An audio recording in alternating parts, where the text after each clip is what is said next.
She was 65 years old when she died giving birth. The baby survived. The mechanic, who everyone said had taken advantage of her, inherited nothing. And when the will was read 3 weeks later in front of cameras, lawyers, and a family that had spent months preparing to contest every word, what was revealed wasn't just a fortune, it was a confession, a map of lies, and proof that the family who claimed to love her had been planning her death long before the labor pains started. This is that story. And if you think you know where it's going, I promise you, you don't. Before I tell you what was in that will, before I explain how a 65-year-old woman's pregnancy became the thing that exposed a conspiracy spanning 3 decades, I need you to do something. Hit that subscribe button right now, because what you're about to hear isn't just about inheritance. It's about what happens when people mistake wealth for invincibility, when they assume age makes you powerless, when they plan your erasure and you write it all down, every conversation, every threat, every lie, and you put it in a will that becomes a weapon. Drop a comment. Type, "I'm listening," because by the end of this, you'll understand why some deaths aren't tragedies, they're reckonings. Let's begin. Her name was Catherine Okonkwo, 65 years old, Nigerian. Built her fortune in pharmaceuticals and real estate over 40 years. Started with a small pharmacy in Lagos, grew it into a chain, then into manufacturing, then into the kind of wealth that gets your name on hospital wings and university buildings. She'd been married twice. Both husbands died. Natural causes, the death certificate said. She had no children from either marriage. She'd been told at 40 that her body couldn't carry a pregnancy to term. 3 miscarriages had convinced her that motherhood wasn't her path. So she built an empire instead. She met Daniel Okonkwo at a car repair shop. She was 63, he was 34. Her Range Rover had broken down on the Lekki-Epe Expressway. Daniel's shop was the closest one. He was covered in grease when he looked under her hood. Quiet, competent. He fixed the alternator in 20 minutes and charged her a fair price. She remembered that, the fair price. Most mechanics saw her car and tripled their rates. Daniel didn't. When she asked why, he shrugged, said he charged what the work was worth, not what he thought she could afford. She went back, not because the car needed work, because she was curious about a man who didn't see her as a transaction. They talked about engines, about business, about the fact that she'd built an empire by understanding that everything breaks down eventually, and the skill is in knowing how to fix it. He told her about his family. His mother was sick, his younger brother needed school fees, his dream of opening his own garage someday. She listened, really listened, not the way wealthy people listen while waiting for their turn to talk. The way lonely people listen when they've forgotten what conversation feels like. The affair started 3 months later. She initiated it, invited him to her house under the pretense of looking at her second car, poured wine, talked until midnight. When he made a move to leave, she asked him to stay. He did, and something neither of them expected happened. They fell in love. Not the transactional kind, not the kind where a young man tolerates an old woman for her money. The real kind. The kind that made him bring her breakfast in bed and made her laugh at jokes that weren't funny. The kind that made her feel, for the first time since her 20s, like someone wanted her and not her bank account. Her family noticed. Of course they noticed. Catherine had a sister, Grace, 62 years old. Grace had lived in Catherine's shadow her entire life, never married, never worked, lived off Catherine's generosity, managed Catherine's household, threw parties with Catherine's money. Grace had 2 sons, both in their 30s, both unemployed, both waiting for Catherine to die so they could inherit. When Catherine started bringing Daniel around, Grace's face went cold. She smiled at him, called him charming, and immediately started calling lawyers. Catherine knew what they were thinking. She wasn't naive. She'd built a fortune by reading people. She knew Grace saw Daniel as a threat, knew her nephews saw him as competition. She also knew something they didn't. She was pregnant, at 65 years old. The doctors couldn't explain it, shouldn't have been possible, but the tests were clear. 12 weeks, then 16, then 20. Catherine was carrying a child, Daniel's child, and she decided, with the clarity of someone who'd spent 65 years playing by rules written by men, that she was going to rewrite the ending of her own story. She didn't tell the family right away. She let them whisper, let them plot, let them think she was just some old woman having a midlife crisis with a mechanic.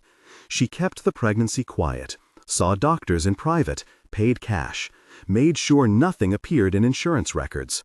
She spent those months watching, listening, recording. Grace came to her 6 months into the pregnancy. Catherine hadn't told her yet. Grace sat down in the study with tea and said very carefully, "We're worried about you. You're not yourself. This man, Daniel, we think he's taking advantage. We think you should protect yourself. Maybe draw up some papers. Make sure your assets are secure." Catherine smiled, said she'd think about it, and that night she activated the voice recorder on her phone and let it running. Over the next 3 months, Catherine recorded everything. Family dinners where her nephews joked about what they'd do with her money when she was gone. Phone calls where Grace discussed contingency plans with lawyers. A meeting where her sister talked about having Catherine declared mentally incompetent. "She's obsessed with this man," Grace said to her sons. "We can argue diminished capacity. Get a doctor to sign off. Put her in a facility if we have to, just until she sees reason." Catherine listened to that recording 3 times. Then she called her own lawyer. His name was Emeka Nwankwo. He'd handled her business dealings for 20 years. When she told him she was pregnant, he didn't believe her. When she showed him the ultrasound, he sat down. When she told him what she wanted to do, he said it was dangerous. She said she knew. She said she was dying anyway, not from the pregnancy, from cancer. Stage 4, pancreatic. The doctors had given her 6 months, maybe 8. The pregnancy, they said, was probably accelerating it. Her body was using resources it didn't have. She'd likely die in childbirth, or shortly after. But the baby would survive. The doctors were confident of that. "I want the baby to inherit everything," she told Emeka. "Not Daniel, the baby. With Daniel as trustee until the child turns 25. I want Grace and her sons to get nothing. And I want the will to be public. I want the recordings played. I want everyone to know what they tried to do." Emeka drew up the documents. Catherine signed them. Witnessed by 3 lawyers. Video recorded. Every legal safeguard in place. She also did something else. She wrote a letter, sealed it, gave it to Emeka with instructions to read it at the will reading. "After everything else," she said, "after they've heard the recordings, after they know they're getting nothing, read this. Let them understand why." Catherine went into labor 3 weeks before her due date. Emergency C-section. She held the baby for 3 minutes. A girl. Catherine whispered a name, Ife. It means love. Then her heart stopped. The doctors tried, couldn't bring her back. The baby survived. 7 pounds, 2 ounces, healthy, perfect. Alive because her mother had chosen to die giving her life. Daniel was in the waiting room when the doctor came out. The doctor's face told him everything. Daniel didn't cry, not yet. He asked to see the baby, held her. This tiny thing that had cost everything. He named her what Catherine had whispered, Ife. And he sat there in a hospital room, 34 years old, holding a newborn, knowing that the woman he loved was dead, and that her family was going to come for him. They came faster than he expected.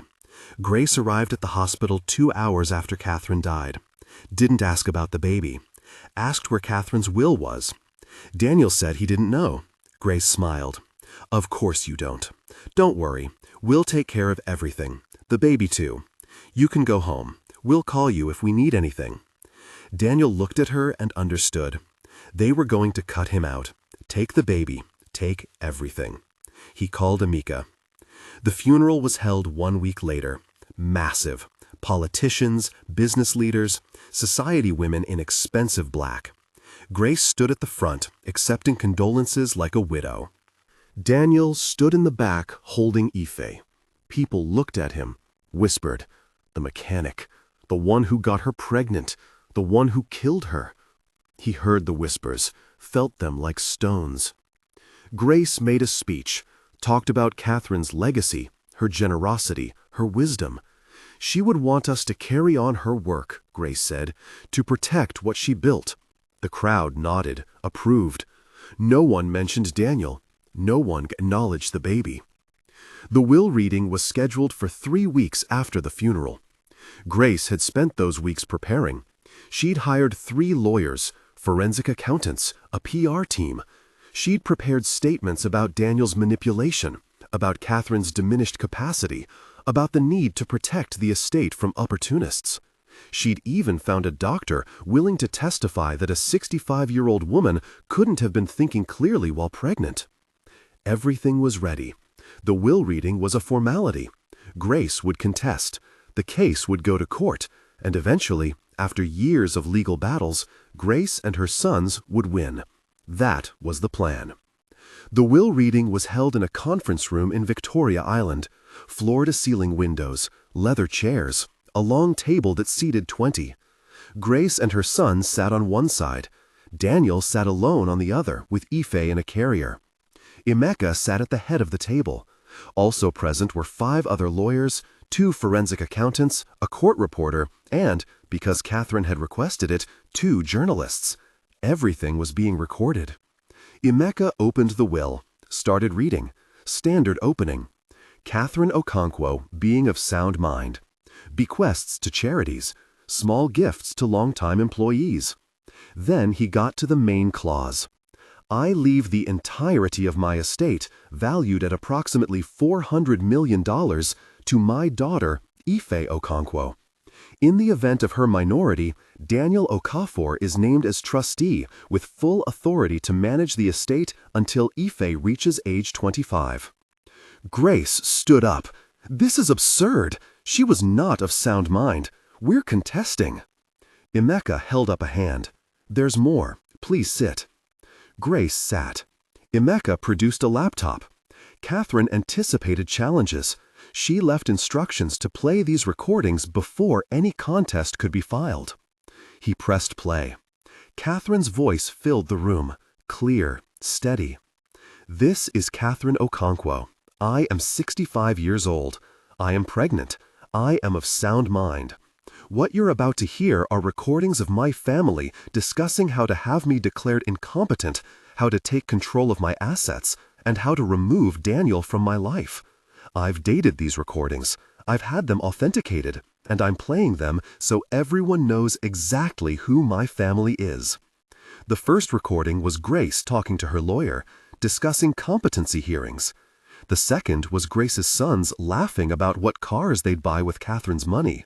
The third was Grace on the phone with a doctor, asking what diagnosis would be needed to institutionalize someone. Depression? Dementia? What would hold up in court? The room was silent. Grace's face drained of color. Her sons looked at each other. One started to speak. Emeka held up his hand again. There's more. He played 6 more recordings, each one more damning than the last. Grace discussing with her sons how they'd split the estate. Grace telling a friend that Catherine would be better off in a care facility where professionals could manage her delusions.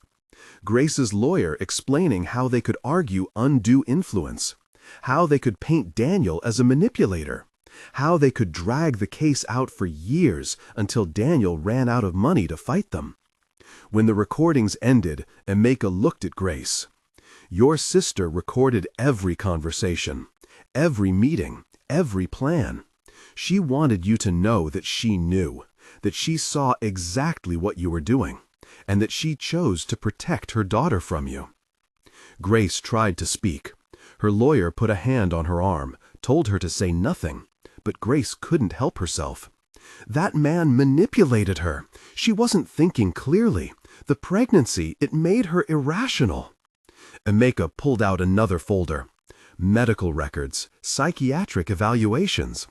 Catherine had herself tested every month for the last 6 months of her life. cognitive function, mental clarity. Every test came back normal, better than normal. She was sharp until the day she died, and she documented everything to make sure no one could claim otherwise. Then Emeka did something that broke the family completely. He produced the letter Catherine had written.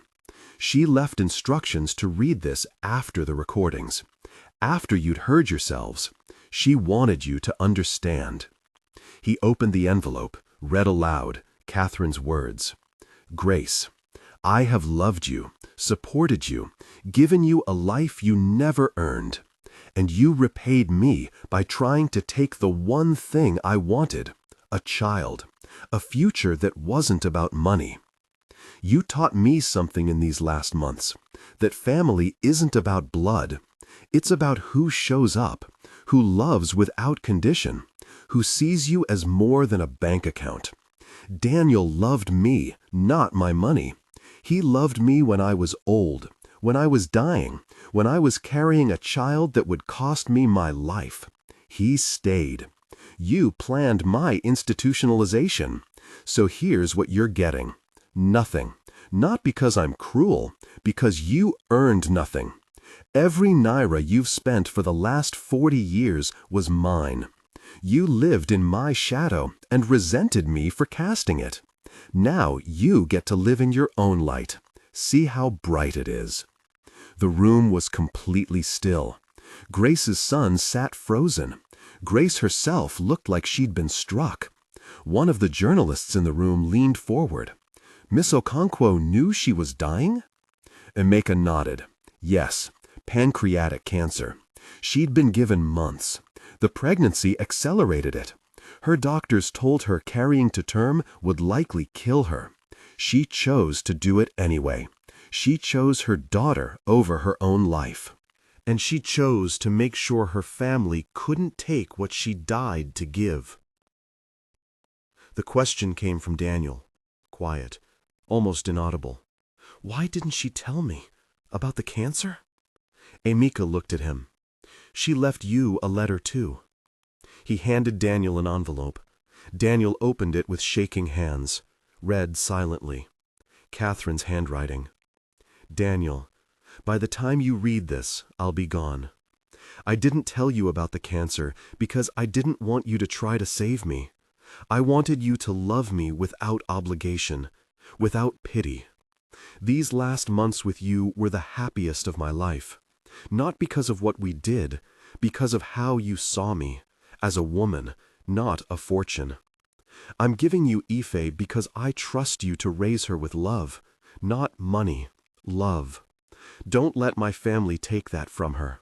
Don't let them make her about inheritance. Let her be a child. Let her grow up knowing her mother chose her, chose you, chose love over everything. That's my legacy. Not the money, the choice. Daniel folded the letter, put it in his pocket, looked at Grace. I'm not taking any of the money. It's Ife's. Held in trust, managed by lawyers Catherine chose. I'll raise her on my salary, but I'm going to make sure she knows who her mother was.